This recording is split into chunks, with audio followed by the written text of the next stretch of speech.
Did you see on the opiate problem? Yeah, So Dope Sick. It's a series. By the way, Good he for said him. he tried to. They asked him, "Did you put the old Batman uniform on?" He said, "Yes." Said it fit. And he goes, "It fit just like it did 41 years ago." Okay, Dr. Bookman, take her away. well, what I'd like to do this evening for everybody is we've got all kinds of information now on boosters and children, and I'd like to try to make it so that everybody understands. We talked last week about the boosters for adults, but there still seems to be confusion. I had multiple questions. I'm sure Dr. Chansom has. So, David, I'm going to call on you. Try to synthesize the adults. Just stick to the adults with the three boosters.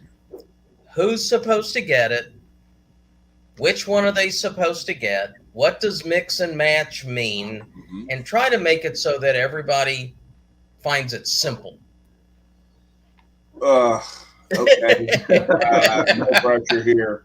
Okay, so we've all been following the booster issues. At first, it came out that you could get it if you were immunocompromised, but severely immunocompromised, yeah, because all the data came out of the transplant population. Then it kind of went on from there. You had some drama where the FDA didn't, or the FDA advisory panel did not entirely agree or entirely, I don't know what the right word is, recommend what the CDC implemented.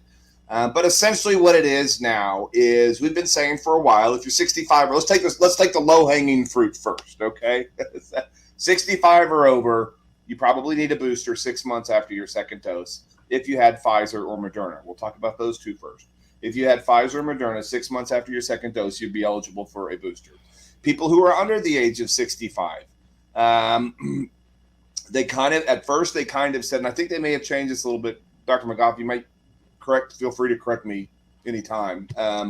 But at first they said if from 50 to 64, it was recommended with certain medical conditions. If you were 18 to 50, it was, you could think about it, is the way they said it at first. But then it kind of changed. And then there was the question of whether or not people who were occupational exposures, not necessarily what we call host characteristics, but rather occupational characteristics should be. So that would be like nurses and doctors and respiratory therapists and folks who are on the front lines, or people, who were kind of in those first lines of vaccinees that we had, like restaurant workers, people that were in customer facing endeavors. Now what it is it's essentially anybody with 18 to 64. So 65 and over, everybody needs a booster. 18 to 64 with certain medical conditions that put you at a higher risk of developing severe COVID-19. Diabetes, BMI greater than 30. If you're on an immunosuppressive medicine, maybe you have rheumatoid arthritis or one of Dr. Putman's Crohn's patients or something like that, who's on an immunosuppressive agent. Maybe you take high-dose steroids because you're a terrible asthmatic. If you have a chronic heart condition, or if you have a chronic lung condition, if you have chronic kidney disease, these are all things that put you at risk for developing severe COVID-19. So it is recommended that you get a booster shot. For people who are 18 to 64 years old who have occupational exposure, and that can be just about anybody. I mean, essentially, people who are frequently in contact with other people, again, your restaurant workers, maybe the people who are working the Thunder venues, people who, as societies continue to open up, security guards, police officers, first responders, just about anybody is eligible for a booster. You can mix and match now. So it's not necessarily recommended that you do, but at the very beginning when they first recommended boosters in the immunocompromised population, they had recommended that you stay in class. If you had Pfizer 1 and 2, they wanted you to get Pfizer 3. If you had Moderna 1 and 2, you want to get Moderna 3. Now, listen, I'm not going to pretend like it was a perfect system even during the first two shots. Yes, occasionally someone got in the wrong line and ended up with a Pfizer shot or a Moderna shot. Does it make that big a difference? Not really. They both code for the same glycoprotein, maybe just in a slightly different way and in a slightly different package, but they're both going to the same destination. And then I thought really the biggest news we've been waiting for a long time was what do we do with Johnson & Johnson? And that was something that kind of, in my opinion, kind of got lost in the shuffle a little bit. Was all these people who had the single Johnson & Johnson shots. I can't tell you how many people came to my clinic and said, I got a Johnson & Johnson, but I really think I want a Pfizer or something like that. Well, I can't do that. Now I can tell them that I can. There's some data that looks like if you had a single Johnson & Johnson and you go and get a Pfizer or Moderna booster, you're going to have a more robust response even than if you had the Johnson & Johnson. Let's remember, those are a different technology. One's a DNA, one's a messenger RNA. So it is a little bit different. And maybe the mixing and matching is good. Maybe it isn't. I don't know. There has been some data out there that shows that Moderna may be a slightly more effective vaccine in terms of sustained antibody levels. It is a higher dose than the Pfizer vaccine was. So I think there'll be a lot of data that comes out as this continues to roll on, and we get some retrospection, kind of see what's happening there. So was that simple enough, Larry? I thought it was horrible. I think that's pretty simple. But let me add a few things. With Johnson & Johnson, unlike the others, it's recommended 2 months after your single shot, and it's for 18 and above. Everybody, for any reason, is to get the second shot. I'm not going to call it a booster, a second shot. You know, and whether it's a Pfizer, Moderna, or another J&J, it doesn't matter. But I think people need to know the studies that were done on mixing and matching were very small, 50 patients each in each arm. That's ridiculously small, but they wanted to get it out with all this other information. And I think that what's important for people to understand, it's not that Moderna is better than Pfizer or Pfizer is better than J&J. They're all still good, and it doesn't matter which one of the boosters, as long as you get your second or third shot, that you get your booster shot. And the importance also is for clinicians like Dr. Chansome and others. You don't have to carry all three now. You can just have one, which makes it much simpler. You know, pharmacies could only maybe have one. And you don't need to go in and specifically ask for Moderna or specifically ask for Pfizer. You can get whichever one they have, and you're going to be fine. The numbers may be slightly different, but we're talking about slightly different numbers, not clinical significance. And so I think the important fact is get a booster. If you had J&J 2 months, get a second shot. Don't worry about which one. If you have a preference, find the one you want. They're all over the city right now, but get a booster. And Dr. Bookman, I think you made a really good point. They're all over the city. You know, I try not to go to certain stores, grocery stores in general, but I was at one on Sunday, and they announced several times while I was in there, you can get your COVID vaccine, you can get your flu shot. I mean, it's wonderful that it really is. You know, I've been saying for a while, it's flowing in the streets. I really feel like vaccine is readily available, and this made it even more so. And I think when you were talking about the Janssen or the J&J, it is important to realize it is just 2 months, and basically everyone that's 18 and older can get any of the three. So that group is really, really simple for them to understand what they need to do. And I think it's important that J&J did that. In particular, my youngest brother was in the hospital after having J&J, just one dose. And he had COVID, and he was severely ill. He was in intensive care. And a lot of people were making the comment like, well, you know, what good did that do him? It saved his life. That's what good it did. That's a fact. Because he came very near to death. He has a number of comorbidities, including diabetes, his cardiovascular disease, hypertension, extreme hypertension. And like most of us that are over 50, he's also overweight. And so I think for him, it was a lifesaver, that one dose. But thank God now he can go get any of these three and, you know, carry on as long as it's been 2 months since the last one. So I think that is one of the biggest strides that we've actually made. I'm very thankful. And Dr. Chansome, you did a great job explaining, and I couldn't have said it better myself. And I was reading the chart as you went through it, and you hit the ball. Great job. And so I think, you know, that is a little bit more challenging because folks have to remember it is 6 months, but it's really 18 to 65 or to 64, whatever the circumstance. There's one that you will fall in, I'm quite certain. unless your life just has no risk at all. That's not Oklahoma. There's very few people who wouldn't qualify. Very, very right. And like you said, Dr. Bookman, unless you lived outside of Oklahoma, because we're still in a high transmission rate. And so that in itself makes us in a high risk setting. So we qualify 18 and older, go get one of these 3 somewhere. If it's been 6 months since your last one. Yeah, and I think that's really good. I think you made a great point there, Larry. It'll make, as a provider of vaccines, it makes our lives a lot easier. There's nothing we hate more than throwing out a half-used bottle of Moderna or Pfizer or something like that.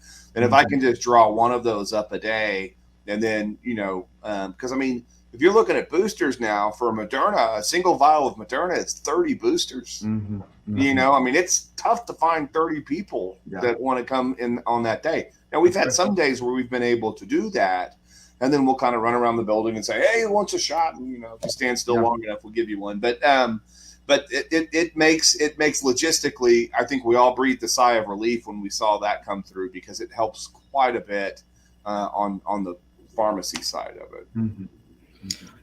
And Dr. McGaw, what can we expect from Oklahoma City County? What plans do they have to try to get these boosters for adults? Let's stick to adults before we get to the kids. But to get it to, obviously, some of the reticent population, some of our minorities, some of our poor, some of our rural. How are we going to get these out to the county? Because you've done a great job. We said last week, over 80% have had at least one shot. That's outstanding. So now how are we going to get the boosters to them? Right. And largely it's the same way. And I think one of the pieces here that is so amazing is that it's so readily available. And so people don't have to be so concerned about, where they're going, what they're doing. But 5 days a week, we're offering from 8 to 4 at all 3 of our clinics. So our north location, south location, and what we call our west location.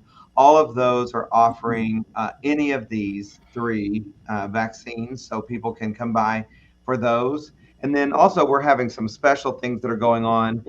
Passport Health, as you guys may know, but starting tomorrow, they're going to use our brand new drive-through here at the north location. And so on Tuesday and Thursday, they'll be giving shots from 2 to 7. And on Wednesday and Friday and don't ask me why we're doing stuff like this, but from 9 a.m. to 4 p.m. So the switching it up, we've got to always make it challenging. But I think that's because we have an MOU with Passport, and we're very thankful for that partnership. And they are absolutely giving those for us without any charge to us. We made the space available. They've been a great partner. No one's going to be turned away for inability to pay, but I think Passport may take insurance if people offer it. Most of our locations, when we as the health department are doing, we don't even mess with any of that. People just come in and we're giving the shots. So we've got somewhere that we're giving it basically all the time.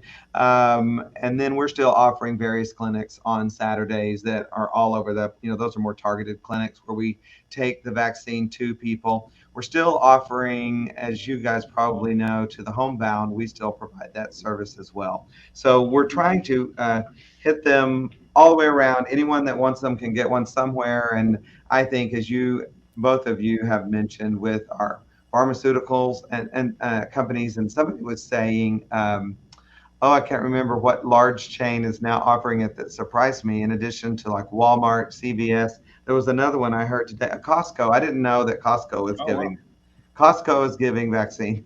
So you can basically, I think you can get a shot anywhere you want it. And now that they made it simpler, this is great. I mean, this is good news. I think before you talk about children, Dr. Bookman, what are you guys hearing about, for those folks that are actually still trying to get a 3rd dose? And for those that have never been vaccinated at all, I think we've had a lot of questions about that. If you don't mind talking about that before we go to the kids and what we're going to hope to do for the kids. Well, as we said, vaccines are certainly readily available. We've said over and over again, everybody needs to be vaccinated. Whether you had COVID or not, doesn't matter. You still need the vaccine. we got a question from YouTube that says, well, I'm 21. When can I get a booster? And as Dr. Chansone pointed out, you can get a booster. You can get a booster. You know, I don't know which shot you had originally. So if it's a J&J, get a second one. If you got one of the messenger RNAs, then get a third one. But you can get a booster, and doesn't matter that you're 21. Even at 21, high risk areas in Oklahoma, people who are exposed, people at high risk, people with underlying disease, basically anyone, go get a booster. So that's pretty simple. As far as people getting their boosters, we've said how readily available it is. We've said people need to get their first shot before they worry about a booster. Get your first shot. You know, let's make it 100% in Oklahoma County.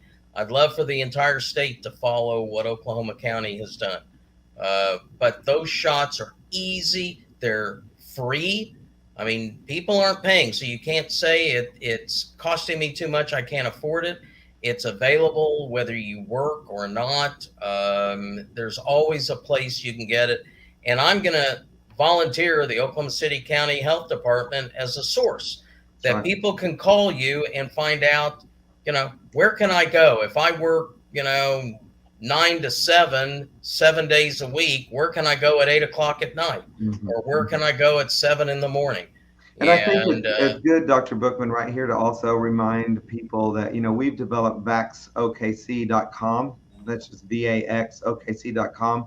All kinds of information right there with phone numbers of locations to call, where it's offered, when it's offered. And I think that's a very good place to throw that in because we want people to use that. We've tried to make it available. And, you know, we've had some questions about the people that are 12 to 17 years old.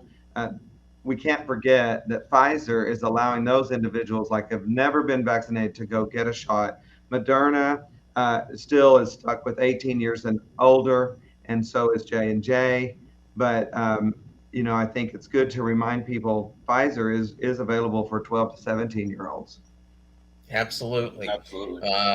And the other question that I saw is, if I've been fully vaccinated, what is it safe for me to do? And we've said on this show many times, it's safe to be inside with other people who are vaccinated.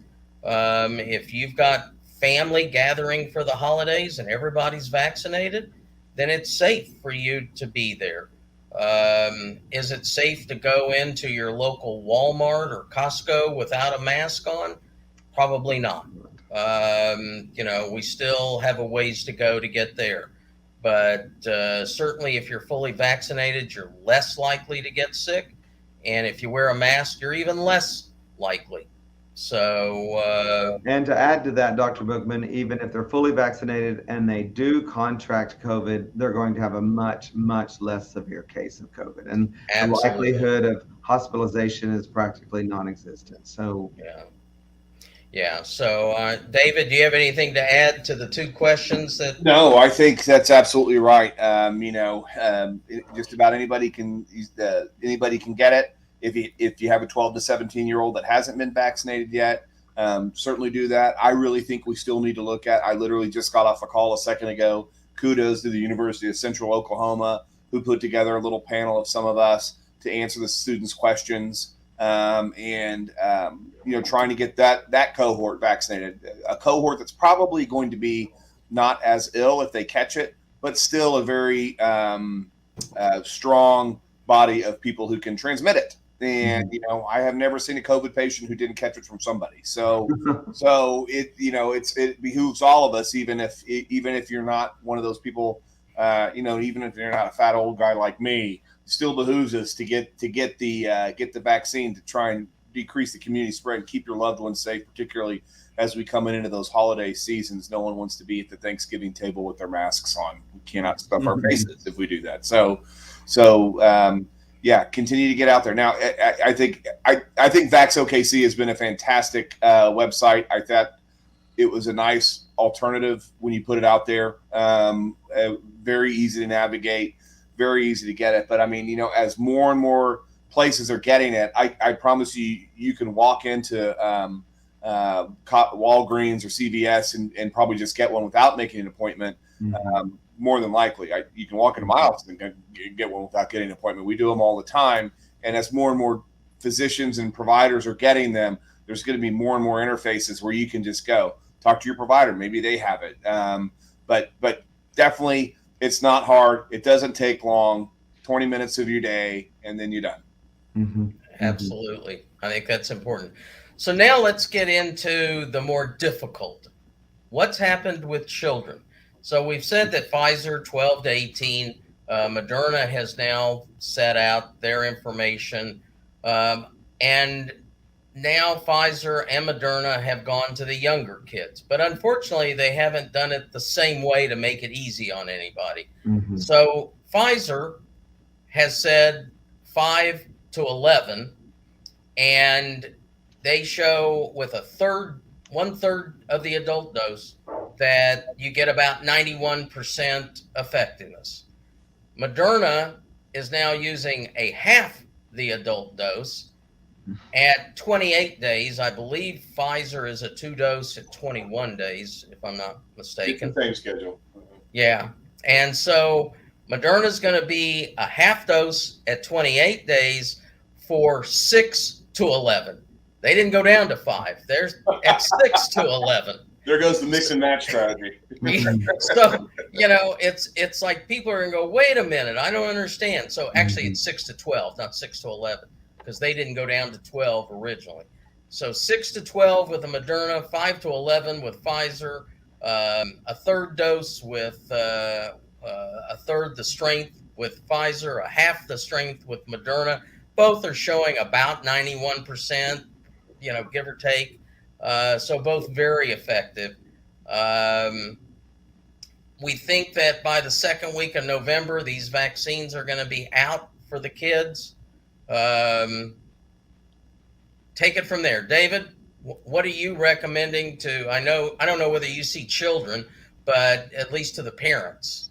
I'm an internist, so I'm trained in adult medicine. But that being said, we have been vaccinating 12 to 17-year-olds pretty regularly. Been out to several schools around Oklahoma City and Edmond and Moore and places like that we have gone to that wanted to get vaccines for their constituents, for their students. So we have done a lot of that. I think it's going to present more challenges. I think as we go down in age, age is probably inversely correlated with the percentage of people in that age group who have the vaccination. And I think you'll see the same thing. I think that whereas over the age of 65, we're doing great, and we have probably 80-90% in Oklahoma County. When we get down to the 5 to 11-year-olds, I think you're going to see a lot less uptake. But there are going to be some people who are very enthusiastic about it. We've already been getting great communications from OCCHD about their distribution plans. It'll probably come, the Pfizer will probably come in a different package, in a different color bottle, I think. Isn't that right, Dr. McGowan? Tell me, it's not like I got to try and get 20 doses out of a vial that is only giving me 6 adult doses or 7 adult doses. So there'll be some logistic stuff in there. I think, I don't think it's going to come frozen, which makes it a little bit different. But anyway, bottom line is, I think there will be uptake. How exactly we're going to do that, it's not as easy to do a megapod with 5 to 11-year-olds. That sounds to me like the third circle of hell. 1,000 5 to 11-year-olds all simultaneously getting shots. Thank you. No. I'm not volunteering for that without a really big earmuffs. So I think logistically it'll be interesting. I suspect, having spoken with many pediatricians and family doctors and general practitioners and healthcare practitioners, I think they're all very excited to be able to provide that in the clinic, and I think that there will be some uptake. I would guess at the beginning, maybe 20 to 25% of parents will be looking for it, and I'm sure that they've already kind of got their ear to the ground. I don't know. Do you know, Dr. McGaw? I mean, at some of those OCCHD places where they've been doing vaccines, do you think they're going to do the kiddos like that too? Well, I think what we're going to do, just like you mentioned earlier, some days you're begging people to take the 30th dose or Mhm. whatever for Mhm. a while. And I think we kind of are looking forward to seeing how that really does turn out. Like Mhm. what are people going to do? We're prepared for whatever that may be the situation. But we're thinking we will see them in our clinics the same way we do every year for whether it's flu or just Right. back to school immunizations. And I'm sure we'll put together several special clinics. What I have been advised to tell you, we are, FDA meets tomorrow to discuss Pfizer for the 5 to 11-year-olds. I guess you guys know that. The advisory panel of physicians, much like yourselves and others, will get together and review the data again. And then next week, it goes before the ACIP, which is CDC's advisory committee, as you guys know. A lot of people don't know, but we already have the emergency use authorization is already updated. So Mhm. we're really waiting. It's kind of backward. We're waiting on approval that Right. we really don't need.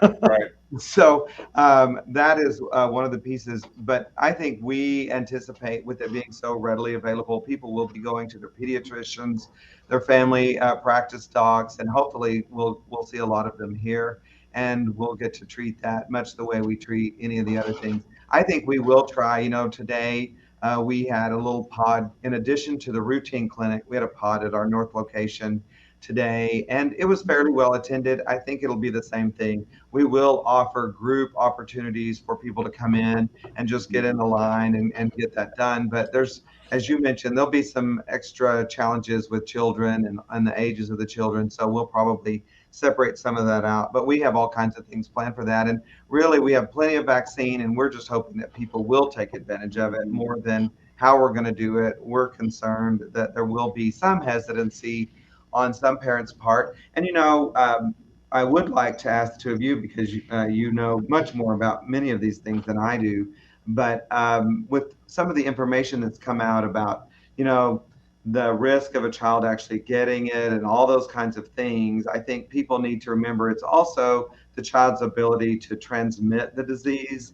And we're still wanting to protect maybe a child that is immunocompromised, that child is around, or a grandparent that maybe has a number of comorbidities. And so I think all of that is important when we're trying to get all of the children to be vaccinated. Yeah, I think that transmissibility from children to elderly adults, as David said, with the holidays coming up, I think that's really the crux of the matter. We've said over and over again over the past year and a half, it's not just about protecting yourself, it's about protecting others. And with children, we've lost over 700 children to COVID deaths this last year. That's 700 deaths that just shouldn't happen. And so, yes, we want to prevent the child from getting really sick. And we know that kids now are making up almost 25%, 20 to 25% of admissions. So the kids do get sick. Not as sick as the older adults. Death isn't as high as in older adults, but they transmit it to the older adults. Mm-hmm. So Mm-hmm. getting these vaccinations is important for everyone.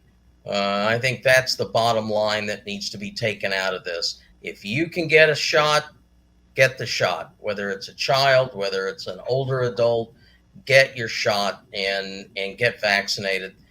Get us out of this pandemic, and that's the only way it's going to happen. I agree 100% with all of that. I think that yes, we've only lost 700 children, but how many orphans have we made? Yeah. I mean, it's also about that, and that to me, is just as scary long term for so many different reasons. But so bottom line is herd immunity is herd immunity. That means the whole herd, not just the herd that's 18 and over. It's going to be safe. It's going to be effective. I just don't want to be anywhere near a megapod 5 to 11-year-old. I can understand. I believe I'll be able to find it really, really easily. Well, let's bring up the least pod that you want to be in. that we need to let everybody know that Moderna and Pfizer are both currently under study for 6 months and older. So it'd be 6 months to that 5 or 6 years old. That's really a pod you don't want to have 1,000 of them in. No, for sure. But so look for that towards the end of this next year, towards the end of 2022. Hopefully, we can get everybody vaccinated. They've done a great job recruiting for those studies. So, I mean, I think that they're really looking hard. If you've got kiddos that are in that age group, it might be something worth calling either the Lynn Institute or I believe OMRF also has a study going on. But I'm sorry, Dr. McGott, I didn't mean to interrupt. No, that's fine. I was just going to say that's a very valid point about maybe a clinic or a pod that you don't want to be a part of. But, that's a thing that pediatricians in the public health department, we've been giving shots to infants for years and years and years. And so I think we look forward to being able to provide that service to, there are a lot of young parents that are really afraid to take their children out to places, Yes. They don't. And so I think it will free them up and they're looking forward to that opportunity to be able to get that. So that's a great point. Yeah. No, I can tell you my kids, I have 3 grandchildren, all under the age of 4. So none of them are able to be vaccinated at this point. And my kids are very scared to even go to a restaurant with them, to go anywhere with them. And yet they can't go without them. So, it is a problem. And I look forward to the vaccines for children and for the really young infants. So, do we have any other questions that we need to answer right now, Scott? I do. I was going to ask if Scott. Go ahead. Yeah, I was going to ask if Scott could put up. It's what we've already discussed, but our group, Hallie Reeves, she was with OU previously. As one of their vice presidents over rural health, and we've had the good fortune to recruit her, and she's doing some work for us these days. And she put together, I think it's 3 different slides, Scott. And I have vaccine, booster, and additional dose. Yeah, just throw up any of those because Dr. Chancelman and Dr. Bookman have already been through all of this. And so these are questions that she designed this based on what we're getting all the time. So are you eligible for a COVID vaccination? And so individuals who are not yet vaccinated and are 18 years or older, then yes, they can get any of those. And if they're 12 to 17, which we already talked about, then they would be eligible for Pfizer. So that's pretty simple, cut and dry. And we were trying to put it together in such a way that everybody could read it, easily understand it. What's the next one? So then we have this one where everybody keeps talking about the additional dose, or what we were calling third dosing, for people that have already met all the criteria to be fully, what we had been calling fully vaccinated. So again, people that are 12 or older who are moderately to severely immunosuppressed or immunocompromised conditions, and they have received Pfizer series, then they're eligible for an additional dose or a third dose of Pfizer. And that has to be 28 days after their earlier one. The same thing goes for 18-year-olds and older, and that's with Moderna. And we kind of had covered that as well. So Scott, then there's one more. That's the one that this hits all of the areas that Dr. Chancelman did a great job walking us through. So folks who were vaccinated at least 6 months ago, if they're 65 and older, then they are eligible for any of those vaccines. If they're 18 and older and they are in a long-term care setting, have underlying medical conditions, work in high-risk settings, or live in high-risk settings, and we determined that everyone in Oklahoma, because of our transmission rate still being in the red and so high, they qualify, basically anyone 18 and older.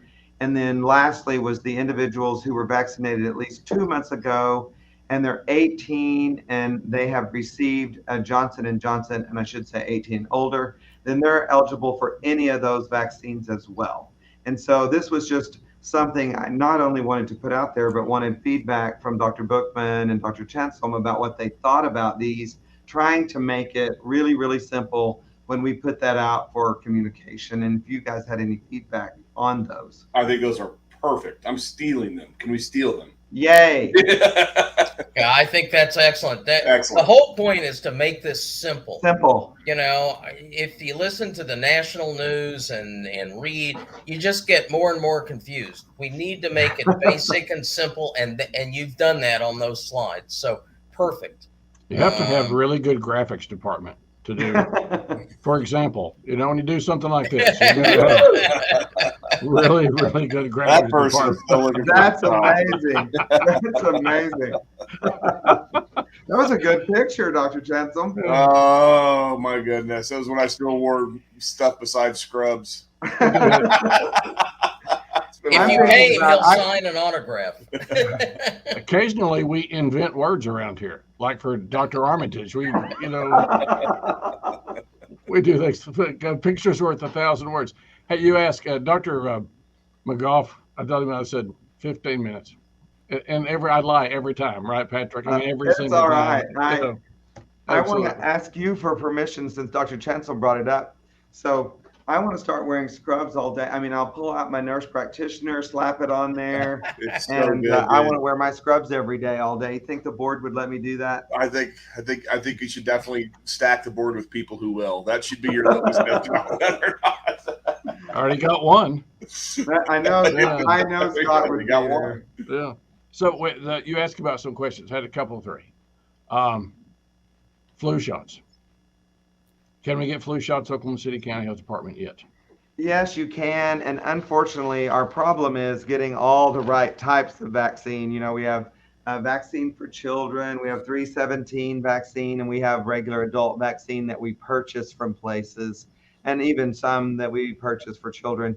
And unfortunately, we are in limited supply of flu vaccine. So we have more COVID vaccine than we have flu, but lots of places already have flu vaccine readily available.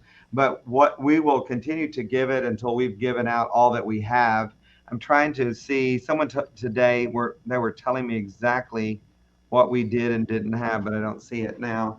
But we have basically, I think we're still working with 317. So we have vaccine for people that have no ability to pay, no issue. Please come get your flu vaccine, and then I know it's readily available everywhere. I'm hearing it at Walmart, I guess Costco, everywhere you can get flu. So please do that as well. I think it's important right now to talk about the fact there's no contraindication to getting them both at the same time. There's no contraindication if you want to get a COVID vaccine, wait 2 weeks and then get your flu shot, whatever. Melt your butter. Please feel free to do it. Just get both. Yeah, very important. And also for the older patients, get the quadrivalent, the high dose Yes. Good vaccine. point. By the way, you mentioned 700. We lost 700 babies in this country. So I can only think of one picture that I want to throw up. That's mine. Okay. So when I hear that, what people talk about, well, it's just the numbers are really low. Think about 700 of those. Okay. As you said, Dr. Chan, how many orphans, but that precious life right there is, that's my grandbaby, by the way. That's Atticus. One is too many. Yeah. One is too many. Hey, bye, Addie. See you later. So, numbers, there's a life behind every number, right, Dr. Chan? Yeah. The most important number is one. So we just treat one patient at a time, give one vaccine at a time, save one life at a time. The most important number to know is one, especially if it's this one.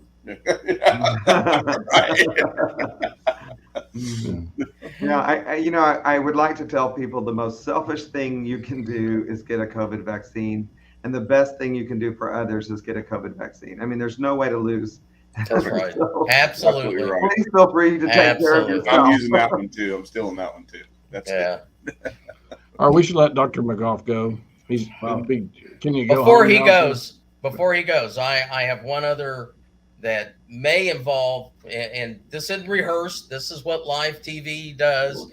But the CDC Advisory Council came out with a new, or an updated, I'll say, pneumococcal vaccine recommendation.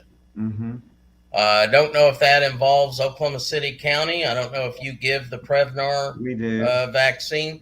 So, what they're saying is over the 60, greater than or equal to 65 years of age, Prevnar 20 or if you get the PC-15, then you've got to get a few weeks later get the Pneumovac. So you got to get two different ones. Right. And I don't give those types of vaccines, but it's important that people know recommendations have come out, and it's important for people to get those pneumococcal vaccines. Vaccines are important.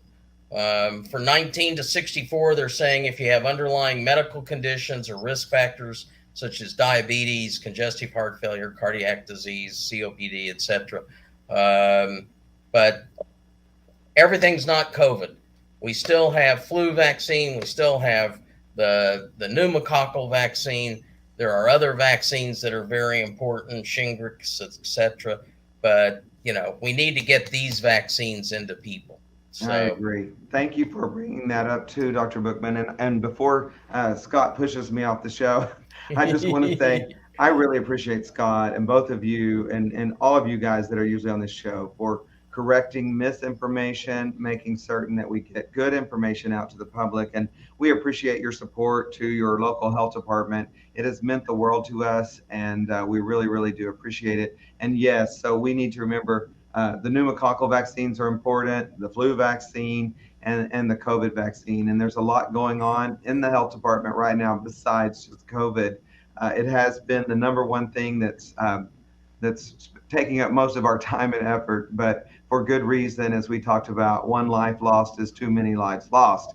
And so, again, just thank you all very much for the great work that you're doing on an ongoing basis. I appreciate all of you. Thank you for your great work. Thank you, Dr. McGough. Dr. McGough, thanks very much. We'll see you again soon. And tell everybody rest up, just un poquito, okay?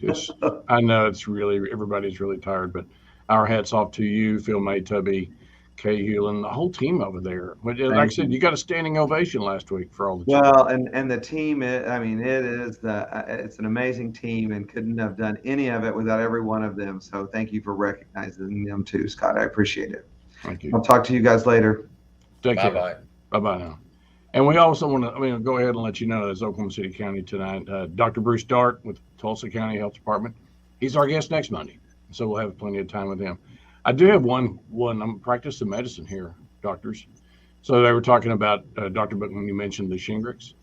So I saw firsthand this weekend when you get your flu shot and Shingrix number 2 at the same time. Whoa. She's not happy. Okay, especially that first 24 hours. Okay, so Candace Mitchell was like, bam, like a truck hitter. One arm Shingrix, one arm flu. Dr. Chainsaw, Dr. Bookman.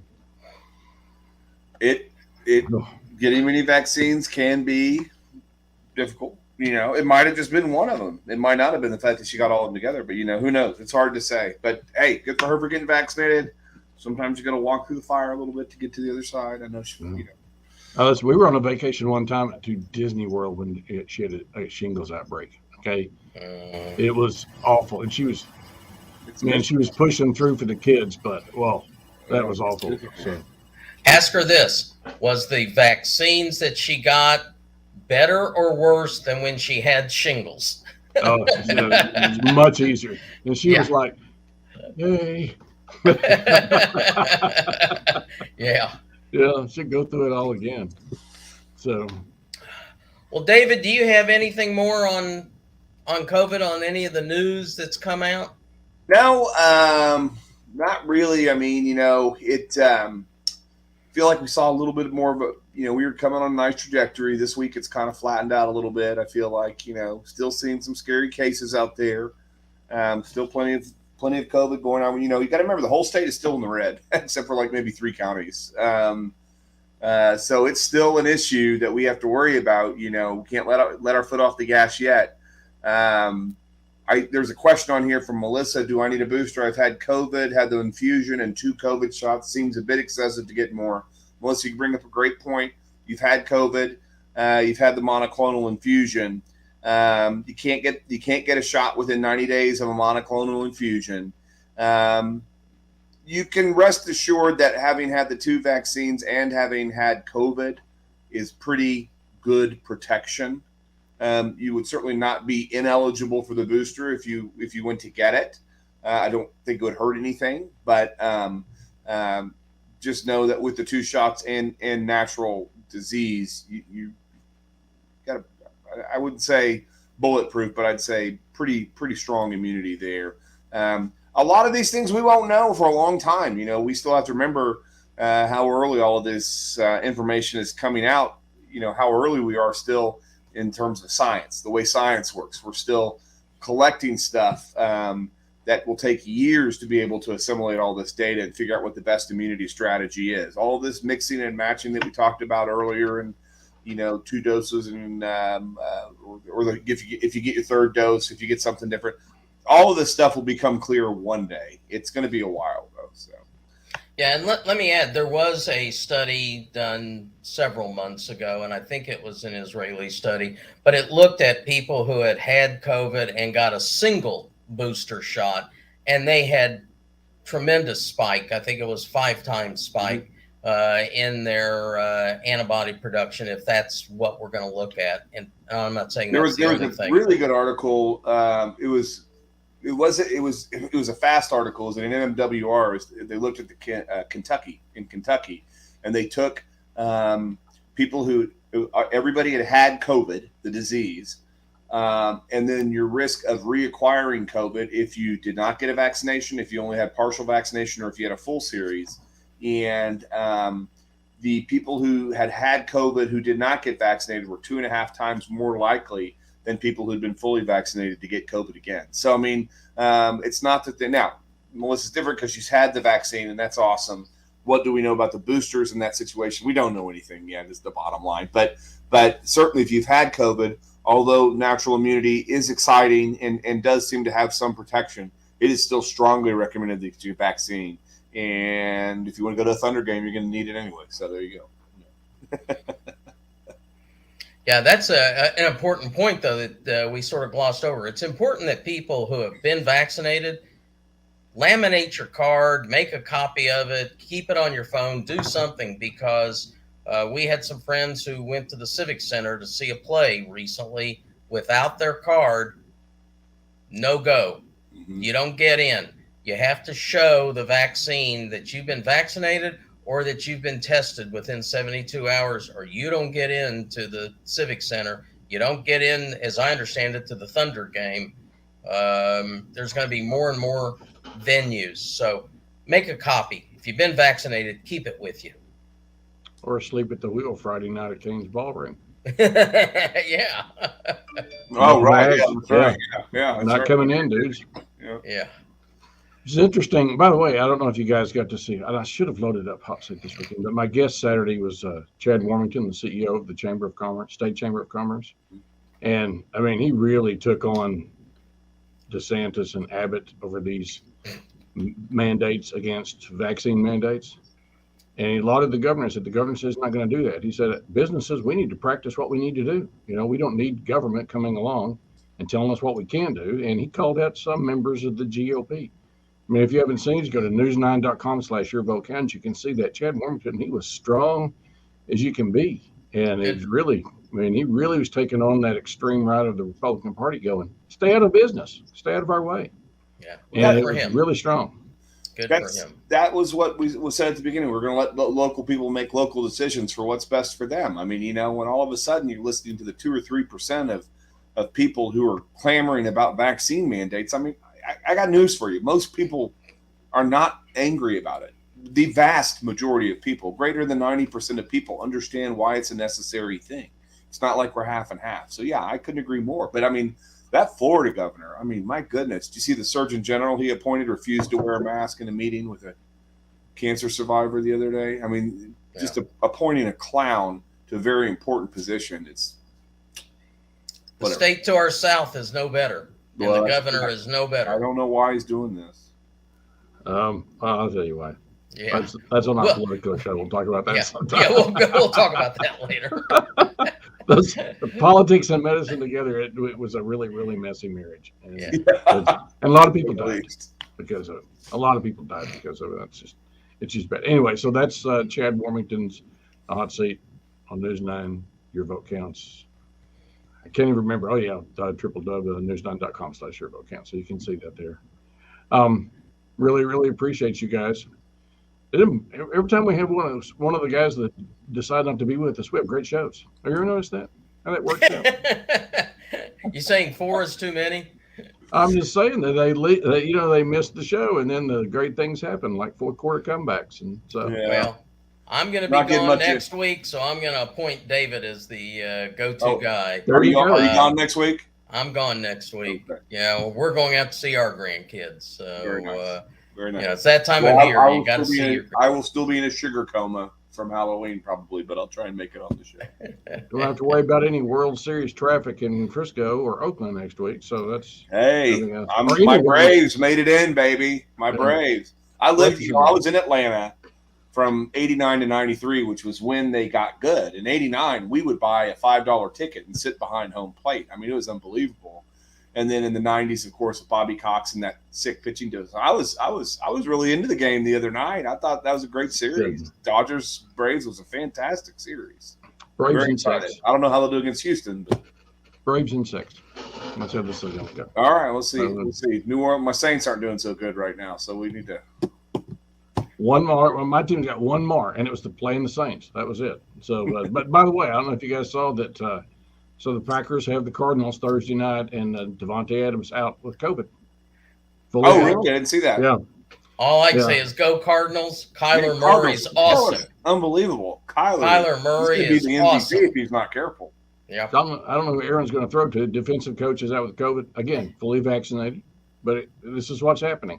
I mean, it's the real deal. And you guys called it way back there. You said as the population keeps on getting vaccinated, we're going to see the breakthrough cases. Yeah. I don't know who's talking about that anymore, but it's happening once in a while. But what's important to remember is that only Devontae Adams is out. They don't have to quarantine and vaccinate, or they don't have to, not all those other people have to get out like it was last season, right? If one guy got it, then suddenly your whole receiving core is down because they all practice together all the time. They all sit in the meeting room together. They're getting better at this. They're getting really good at it, actually. But that's probably going to keep on happening, for now on. Probably you're going to have people off here and there. The question is, will we continue to isolate after everybody's vaccinated? I don't know. So the way the NFL works is he has to have two PCR tests 24 hours apart. Yeah. And it would probably happen if they were playing on Sunday. The problem is they're playing Thursday night. It's a Thursday game. Yeah. So it happens. But kudos to NFL, kudos to NBA. And by the way, it was such a great thing when you saw what the Thunder did. We had Dan Mahoney from the Thunder on. It's been about a month ago, and they said, you got to come in. Now, you know that some people are cheating, right? Sure. They're going through the line and they're cheating. But the fact is the organization took the personal responsibility of being a good corporate citizen. Yes. And the government didn't tell them you can't exercise your personal responsibility. So kudos to Governor Stitt and the people who said, we're just not going to do that in Oklahoma like they've done in Florida and in Texas, which O-State and OU beat Texas, all Texas teams. So we win. Okay, anything else, doctors? I think that's it for this week. All you guys have a great Halloween. But we'll miss you, Dr. Bookman. Is that 1 or 2 weeks? What's that? Just 1 week. Just 1 week? Okay. Yeah, I'm going to go out and trick or treat with the grandsons. That'll be fun. So I think it's Fab 3 next week. Dr. Chansone, Dr. Armitage, and Dr. Sutter will be back. We'll talk about Larry the whole time. Yeah, that's okay. All right. Thanks to our audience. Thanks for the questions. Appreciate all the questions. COVID-19, we got your question. COVID-19 in Oklahoma, we got your first question up. And appreciate you. By the way, if you're not following COVID-19 in Oklahoma on Twitter, then you're not up to the latest information. I hope you'll do that. Meantime, Scott Mitchell saying,